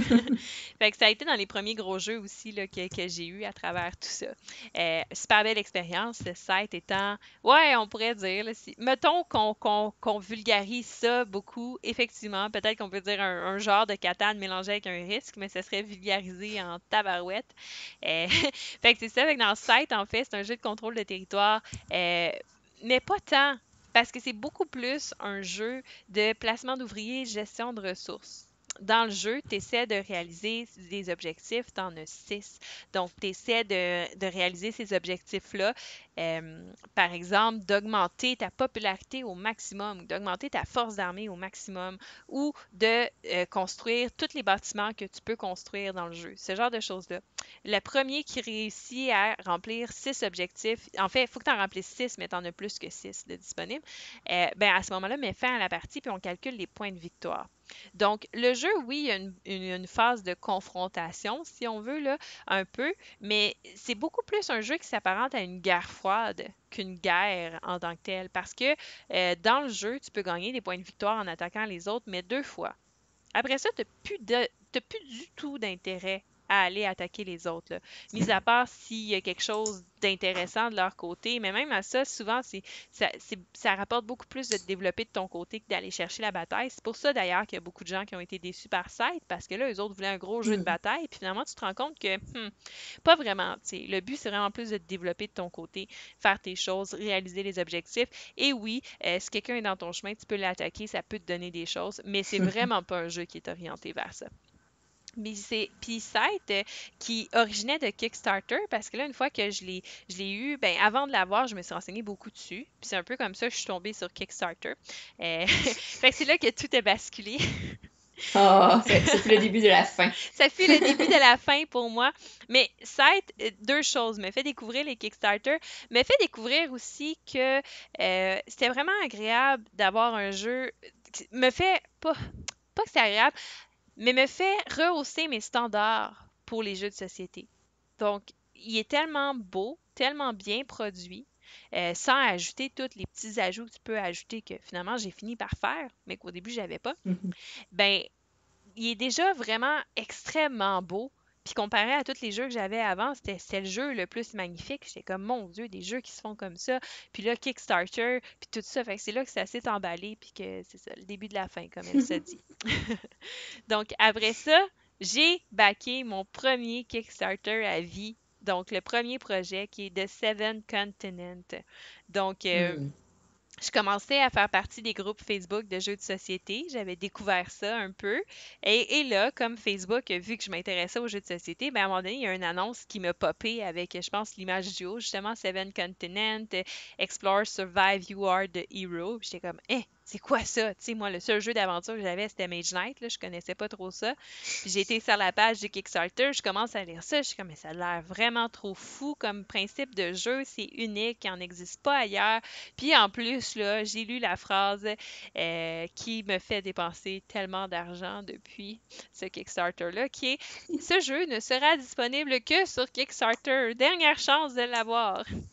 Oh, quel beau coup de marketing. Et voilà, donc moi de faire, et c'est même pas vrai parce que maintenant il est disponible retail. En tout cas, mais je ne regrette rien. Fait que c'est là que j'ai embarqué dans la campagne Kickstarter, je me suis renseignée parce que quand justement je commence à être intéressée à quelque chose, je me renseigne vraiment beaucoup. Donc là, je me renseigne comment ça fonctionne, les stretch goals. En plus, ils étaient généreux, la campagne allait bien. Ils se sont rendus jusqu'à 7 millions, les gars, là, même plus. Là. Fait que ça allait vraiment bien. Wow. Fait que là, je me suis renseignée sur le jeu intensément. Il y avait des cadeaux qui apparaissaient à tous les jours. J'étais comme, mais c'est merveilleux ce système-là, j'aime vraiment ça. C'est super excitant, tu es impliqué dans la création du jeu, tu peux donner tes commentaires, il y a plein d'informations, puis là, en plus, à tous les jours, on t'envoie des cadeaux. Là, j'étais tout le temps, j'avais mon cellulaire avec moi tout le temps, tu sais, au travail, puis là, j'avais une notification de Kickstarter, j'étais tout le temps déconcentrée, j'étais comme, c'est quoi, là, qu'est-ce qu'on a débloqué, là? Puis, bref. Comment créer une dépendance? Et voilà, ça a bien fonctionné. Donc, ça a été le premier de plusieurs. Et là, j'arrête pas de parler de comment j'ai embarqué dans Kickstarter. Je vous parle pas de Seven Continent.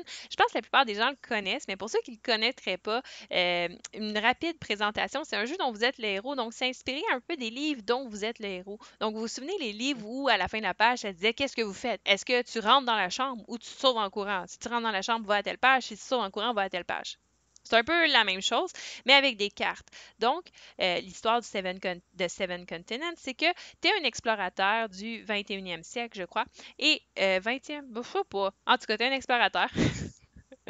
Puis, tu as découvert un 7e continent Et là, tu reviens de ton expédition et tu commences à avoir des cauchemars. Tout le monde se met à disparaître autour de toi, ceux qui ont été sur le continent avec toi.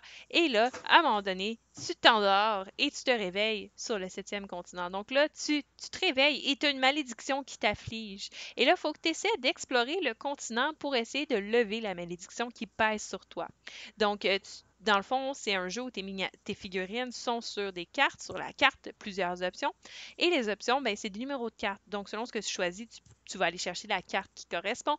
Et là, il y a un texte d'histoire. Puis, tu déposes la carte, ça peut modifier justement la map autour de toi. Ça peut être des monstres qui vont t'attaquer, ben, des animaux, surtout des animaux sauvages qui vont t'attaquer, des événements qui vont arriver. Bref, plein de choses. C'est un jeu qu'une malédiction peut prendre de 9 à 18 heures à résoudre. Mais il se sauvegarde, donc tu peux jouer pendant 1 heure, ça prend 5 secondes de sauvegarder, ça va prendre 5 secondes de le remettre sur la table. Bref, c'est un super bon jeu. Fait que je regrette pas. Pour un premier Kickstarter, ça fait plus qu'1 an que je l'ai reçu, là, fait que ça fait longtemps que je l'ai backé, là, je pense que c'était en 2017. Puis vraiment, j'ai jamais regretté mon choix, là. C'est encore dans mon top 9 là, des jeux de société. Mhm. Donc, après ça, j'aimais beaucoup Mage Knight, le principe d'histoire, mais je voulais quelque chose de plus. Et là, quelqu'un me dit Gloomhaven, c'est comme Mage Knight, mais en Legacy. J'étais comme, ah ouais. Il y a des drôles de personnes qui me conseillent dans la vie. Ben oui, hein, c'est ça que je suis en train de me dire. Oui, c'est pour ça que j'ai décidé de conseiller les gens. Vous voyez, j'essaie de donner des meilleurs conseils. Mais j'en veux pas à la personne qui m'a conseillé Gloomhaven parce que là, j'ai découvert une mécanique de jeu puis un style de jeu qui me fait vraiment triper. Parce que j'ai Mhm. découvert le jeu d'aventure que j'avais un peu effleuré avec Mage Knight, mais on s'entend que c'est pas vraiment la même chose. Et surtout, un jeu de campagne et le système un peu legacy, quoi, que j'ai jamais déchiré une de mes cartes de Gloomhaven à vie et je pense pas que ça va arriver. Puis là, vraiment, d'avoir découvert ce jeu-là, j'ai vraiment passé des mois, des semaines où vraiment j'étais fascinée par le jeu. Euh, je pensais à ça tout le temps, là, tu sais, j'allais travailler puis je me disais quand est-ce que je vais rejouer à Gloomhaven, je veux voir qu'est-ce qui va se passer. Vraiment tripée sur le jeu. Maintenant, je vous dirais que je me suis un peu tannée, là. Il y a 90 scénarios, fait que je me suis pas rendue à la fin encore. Je désespère pas. Peut-être qu'un jour, je vais me relancer là-dedans. Maintenant, j'ai découvert les jeux d'aventure avec Gloomhaven. Maintenant, je me suis dirigée vers d'autres types de jeux d'aventure. Mais bref, ça a été mon introduction cet univers-là. Puis vraiment, j'ai vraiment trippé. Et c'est ça, tout ça pour dire que maintenant, 250 jeux plus tard, 29 Kickstarter soutenus pour l'instant, ça ne serait qu'augmenter prochainement. Fait que c'est ça.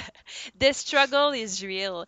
Et on évolue en tant que joueur. Donc, vous voyez un peu ma collection. C'est pas ma collection complète, là. J'ai juste mis une image de ma bibliothèque, je vous dirais ma préférée, là. De mes numéros 1. Mais bref, c'est ça, nos goûts évoluent. Puis si vous regardez dans les bibliothèques, là, je pense qu'on retrouve pas beaucoup des jeux avec lesquels j'ai commencé. On retrouve Scythe, mais Scythe, écoutez, c'est un coup de cœur à vie, là, ce jeu-là. Là. C'est impossible de m'en défaire. Mais bref, fait que c'est ça. C'était Wow, l'histoire puis de. j'aime bien. Ah, vas-y. Oui, bon, ben, c'était ça. Puis que. OK. Je- Oui. J'allais dire, c'est intéressant. Excuse, parce que je viens de voir plus de 250 jeux et 29 Kickstarter soutenus. 29, t'es bientôt à 30, bientôt. Je sais, mais j'ai back pas assez vite pour devenir. Là, je vais arrêter de partager mon écran. C'est ça que je cherchais. Attendez un petit peu. Sophie qui gère tout comme une chef, là. J'essaie. Mais là, ah, et voilà, on est de retour sur l'écran. Merveilleux. Oui. Donc, c'est ça. J'ai pas encore ce qu'il faut, par exemple, pour être un super backer parce que j'en back pas assez par année. Mais là, à un moment donné, c'est le budget, les amis, là, qui manque. Là. ça, ça J'en commence. doute pas, j'en doute pas. Mhm. Hein? OK, attends, là, l'écran est noir. OK, on est de retour, on est de retour. Oui, oui, on est là. Super. Ben, en fait, moi-même, je vais faire mon petit partage. Je suis pas malheureusement une backers. Je suis un petit peu trop je pense que je m'y connais pas assez en jeu, ou je sais pas trop, là, le stress. J'ai peur de faire des mauvais choix. Peut-être un jour, je vais être rendue là dans mon Oh, étape d'accomplissement. c'est cher Euh, sur le portefeuille. entre autres. Mhm. Est-ce que tu peux partager mon écran? Je peux faire ça. Je... Merci.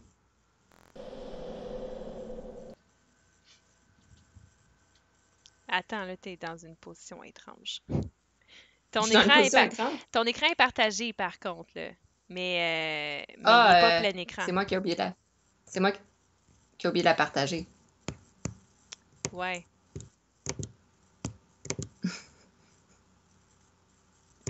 Bon, je viens de faire un partage écran. Tu vois-tu? Oui, oui. C'est toi qui avais disparu dans le coin de l'écran, mais je te ramène, Elsa. Ah! Et voilà. OK, j'avais oublié de faire mon partage écran, ça va mal comme ça, mais et voilà. Bon. Fait que là, directement, vous voyez jeu de développement. C'est ce que je voulais dire par là, ben, c'est jeu de mon développement. Dans ce sens, je vais faire un peu comme Sophie a dit, un historique un peu de comment mon identité de joueur s'est développée. J'en ai parlé un peu tout à l'heure, mais vraiment mon identité de joueur par rapport au développement. Euh, j'ai commencé, disons, quand j'étais jeune, je jouais beaucoup à... J'ai toujours aimé jouer. Quand j'étais jeune, j'adorais les jeux de société. Dans ce temps-là, c'était plus comme Clou, disons, puis Destin. Mais j'aimais les jeux de cartes aussi. J'ai toujours adoré. Puis j'adorais jouer au domino, puis aux dames chinoises. Puis, bon, dernièrement, je dis dernièrement parce que ça monte à peut-être 4 ans, c'est là que je suis rentrée un peu plus dans les mondes des communautés de joueurs de jeux de société. Puis, si on retourne un peu avec les étapes de joueurs, au départ, j'avais comme de l'incertitude. Jouer à un nouveau jeu de société, ça me stressait parce que j'étais comme, OK, je suis incompétente, je sais pas comment jouer, les autres savent jouer. Il y avait beaucoup de comparaisons sociales. Fait que j'aimais mieux les jeux coop. Encore aujourd'hui, je vais dire, je suis une joueuse de jeux coop. Mais au départ, c'est comme plus sécurisant pour moi comme nouveauté de commencer avec des jeux coop parce que tu peux observer les autres jouer, parce que c'est pas compétitif, parce que si tu rates de quoi, ben, il y a l'autre personne qui est là aussi. L'objectif des jeux coop est généralement commun. Donc, à travers ça, ça m'a permis de développer. On parlait justement le savoir, développer une connaissance, développer sa connaissance en tant que joueur. OK, moi comme joueur, qu'est-ce que j'arrive à intégrer? Puis là, je me suis rendu compte que comme joueur, je ne suis pas du tout quelqu'un qui aime lire les règlements. Sophie a raconté qu'elle avait lu comme un livre de règlement de Mage Knight, là, genre 20 pages. Ben moi, j'ai Mage Knight chez moi, j'ai joué et c'est pas moi qui ai lu les règles. Euh, je suis quelqu'un qui apprend beaucoup par l'observation. Donc, en tant que joueur, ce que j'ai compris, c'est que je suis un joueur qui va observer les autres joueurs, puis après ça, qui va le mettre en place. Donc, vraiment au niveau du savoir, mes connaissances en tant que telles, je nommais tout à l'heure, on peut développer des connaissances théoriques ou des connaissances par l'expérience. Moi, mes connaissances théoriques sont pas très élevées, mais j'aime bien mes connaissances par l'expérience. Donc, c'est pour ça que j'aime essayer différents jeux. Je suis quelqu'un qui va explorer l'univers des jeux, mais peut-être moins comme, c'est ça, lire un livre de 20 pages. Donc, bravo Sophie, j'admire. Puis, je suis bien Merci, contente d'avoir merci. rencontré Sophie dans ma vie parce que il faut des gens comme ça qui aiment lire et expliquer. Fait Merci qu'Elsa Sophie. se sert de moi, vous l'aurez compris. En d'autres mots, mais ça, on en a déjà parlé, tu le sais.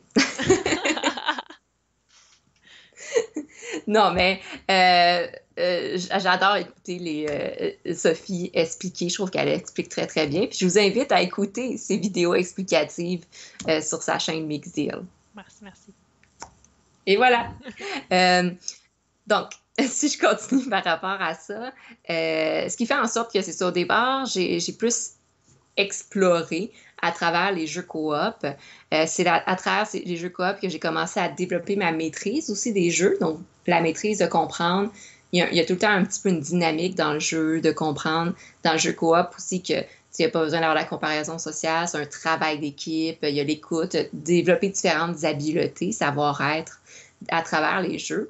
Ce qui m'a mené à des jeux comme Mysterium au départ, où c'est très collaboratif, c'est très Mysterium, c'est très léger, c'est plaisant. Bon, tu joues un médium, là, tu essaies de communiquer avec le fantôme. Le fantôme communique avec toi à travers des images.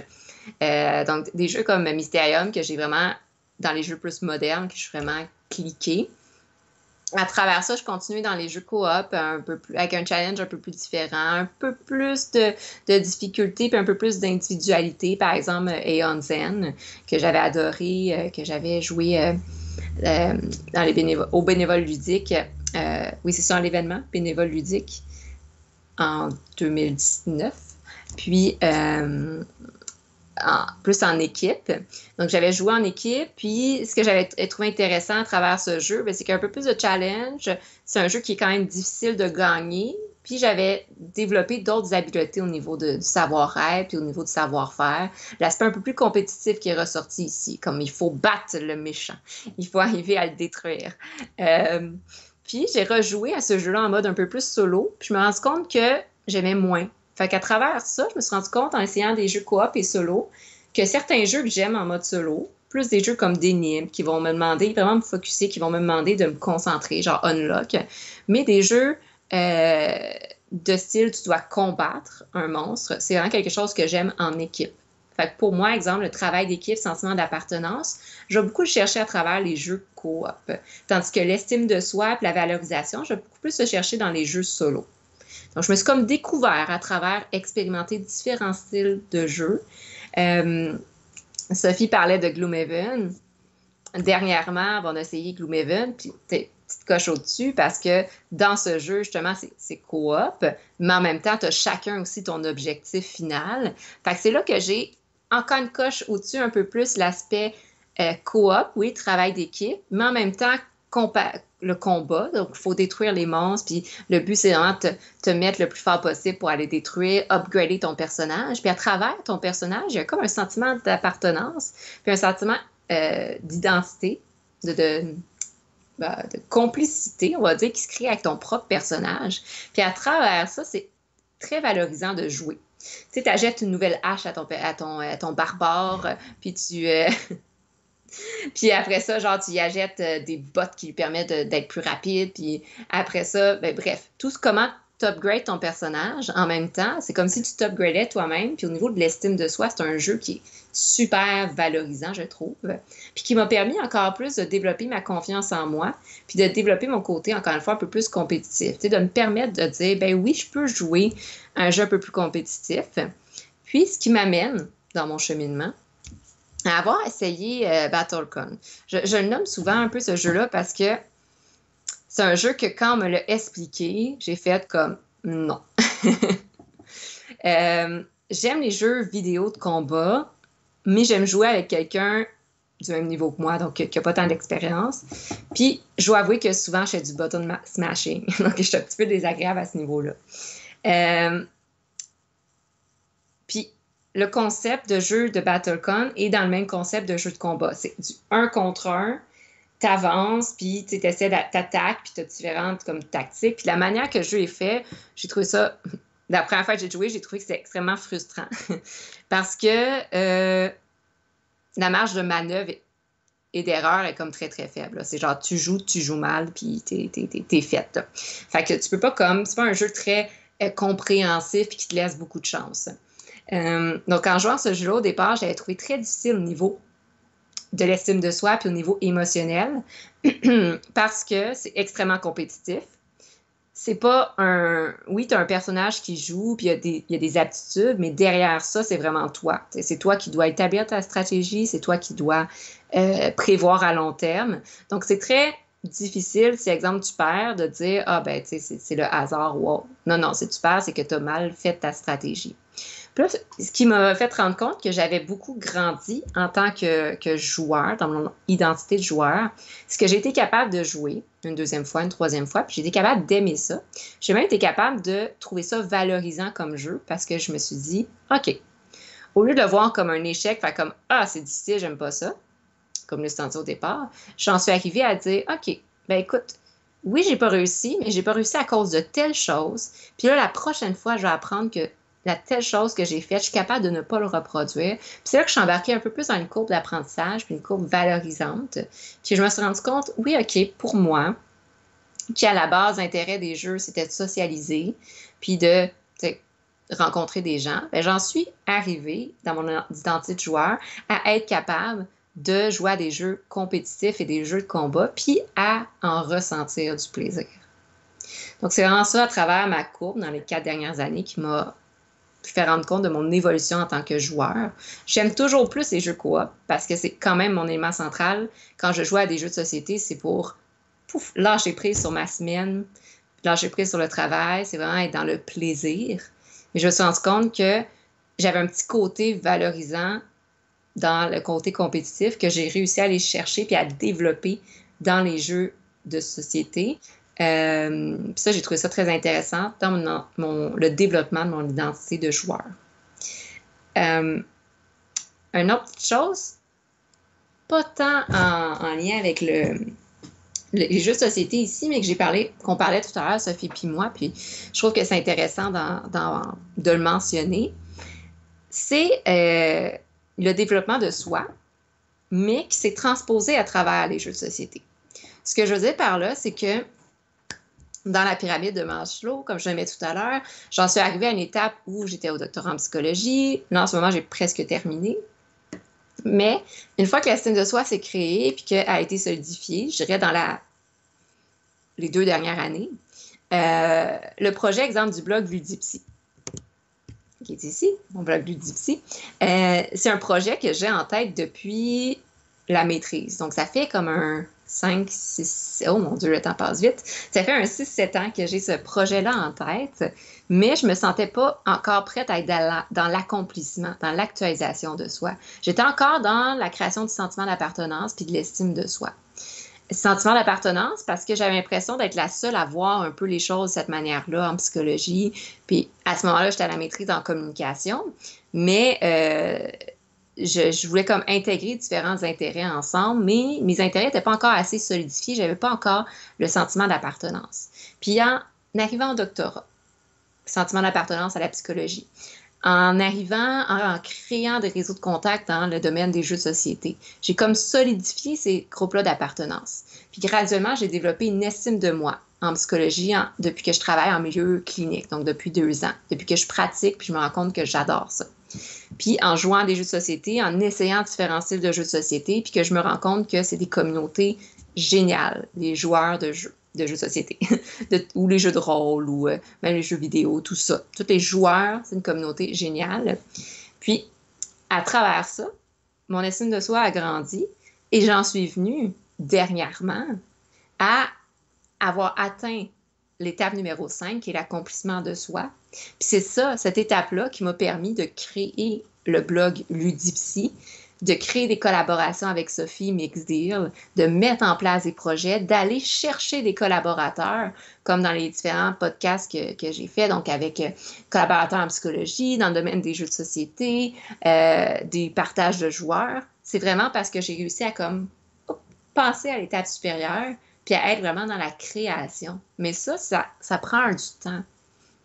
Ça prend du temps, puis ça demande d'être à l'écoute de soi aussi. Peut-être que j'aurais pu partir ce projet-là il y a 7 ans de ça, mais j'aurais pas été prête non plus, donc ça n'aurait pas été de la même manière.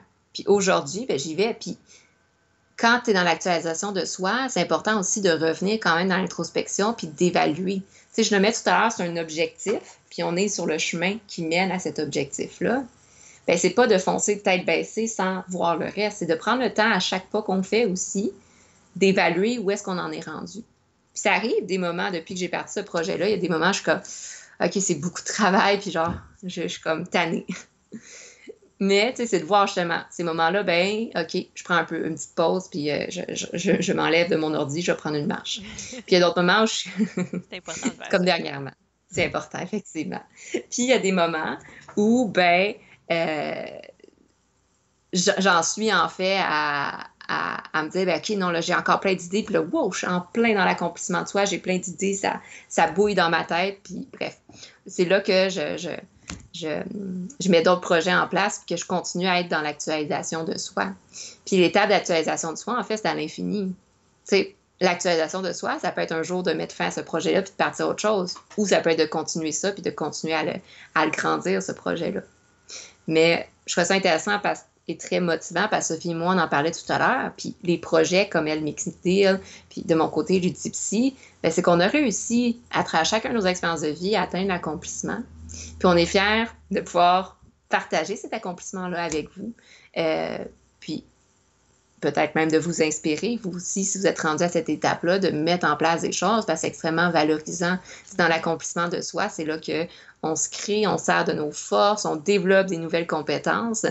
Je disais à Sophie tout à l'heure, ben, l'editing audio, par exemple, ou genre, tu sais, concevoir des petites images, c'est des trucs que j'aurais pas fait avant, mais que là, dans le contexte de ce projet-là, qui est mon objectif, ben, dans le cheminement, ben, j'ai créé des nouvelles compétences, puis j'ai développé des compétences que j'avais déjà, jusqu'à être capable de faire ce qu'on est en train de faire en ce moment.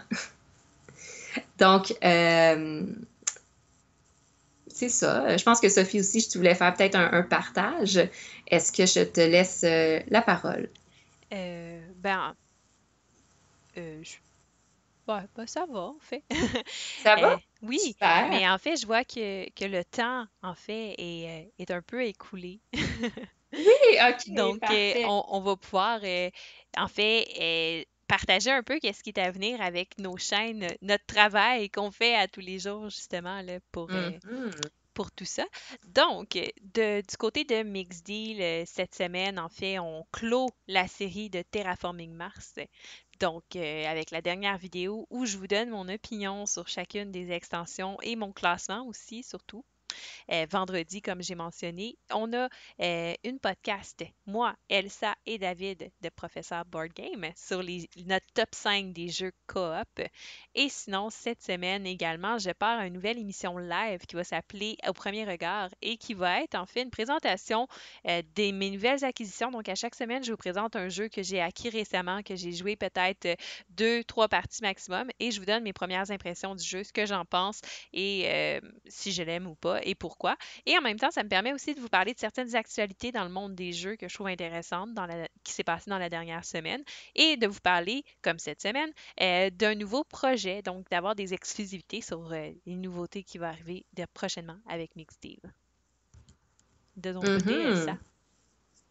Oui, bien en fait, de mon côté, lundi prochain, je vais publier finalement la podcast que j'ai fait avec Jean Massu sur les Wargames. Il y a eu un petit délai pour l'éditing, mais ça va être publié lundi prochain. Également, il y a la publication d'un article collaboratif avec Claude, qui est de nos membres collaboratifs de Ludipsy, qui publie à chaque 2 semaines un article sur les jeux à distance qu'elle met en pratique dans le fond dans son travail auprès de personnes avec TSA. Et également, il va y avoir la publication du podcast collaboratif que j'ai fait avec David Couteau, alias Professeur Board Game, sur, dans le fond, il nous partage son expérience avec la santé physique, avec la maladie qu'il a. Puis, on discute en fait de tout ce qui est santé mentale et jeux de société. Donc, c'est une très belle discussion qu'on a eue, un très beau partage qu'on vous invite à écouter. Sinon, dans les prochaines semaines, mais c'est sûr, avec Ludo TV et Mixed Deal, on va C'est vrai? faire d'autres lives collaboratifs. Ben Je oui. pense que ça va être les samedis à peu près à la même heure. Mhm. Et ben c'est ça, ben, je participe avec Sophie pour son podcast sur les top 5 de jeux collaboratifs que j'ai bien hâte de faire et Oui. de vous présenter. Ça va être une grosse semaine, ça. Une belle semaine, Une hein? Oui, belle c'est ça. semaine. Et voilà. Super! Bon. Donc, en fait, merci à tous de nous avoir Mhm. écoutés ou à ceux qui vont nous écouter. C'est un plaisir de collaborer avec vous à chaque semaine puis de préparer ça pour vous. Oui. Donc, en fait, je vous invite, bien sûr, à suivre la chaîne et la page YouTube et Facebook de Mixdeal et la page Facebook de Ludipsy Mhm. ainsi que le blog que je vais mettre en lien après. Puis, dans le fond, je souhaitais de passer une belle journée, une belle après-midi ou une belle soirée à tous. À la prochaine.